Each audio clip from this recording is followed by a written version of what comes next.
Rush, an album of Soundchecks. Would it work? Would fans want it? Keep listening to this episode of Before, Behind, and Between to find out.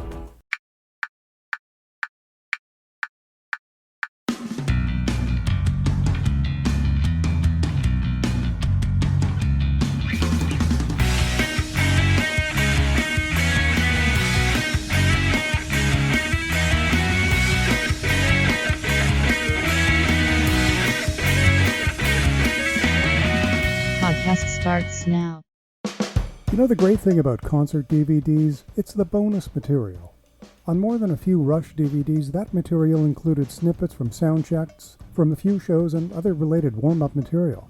What if they, whomever, assembled a bunch of soundchecks and warm-up material and put together a set list for a new album composed of only the soundchecks and the warm-ups? I'd buy it. Hey, one of the greatest parts of a Rush concert for me was arriving at the venue early to listen to some of the warm-up material and the soundchecks. I remember arriving early in 1981 at Maple Leaf Gardens in Toronto for the Moving Pictures tour. I was in high school with a few friends. We were meeting near the rear entrance of the arena, and then we heard it. Rush, live, playing the spirit of radio. But not a version we had ever heard, only some vocals, adjustments on certain mic feeds. And you know, that memory stayed with me as much and as profoundly as any part of the actual concert. It was raw, it was loud, even more so than usual because the arena was vacant of the thousands of fans who would otherwise absorb the sound. It was cool. Many years later, I was the project manager who put together the disability section at 2003's Molson Canadian Rocks for Toronto, otherwise known as SARS Fest. Rush, AC/DC, and the Rolling Stones were the top three acts in the lineup.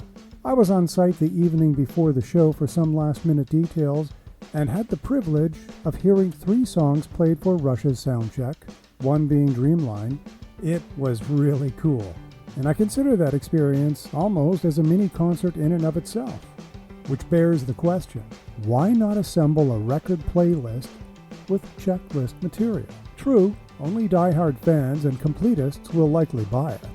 But if it's there, why not share?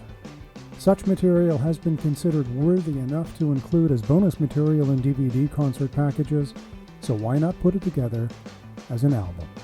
Visit stephenchristiansen.ca for more episodes. This podcast is available on all major platforms and podcast streaming apps, including Anchor, Spotify, Amazon Music, TuneIn, and Apple Podcasts. Be sure to also check out Part 2, Episode 85 of this doubleheader of Before, Behind, and Between. I'm Stephen Christiansen. Thanks for listening.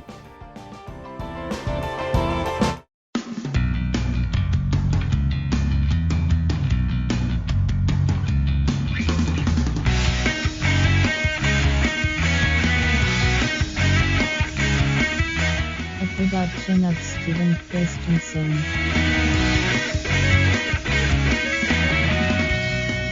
Podcast complete.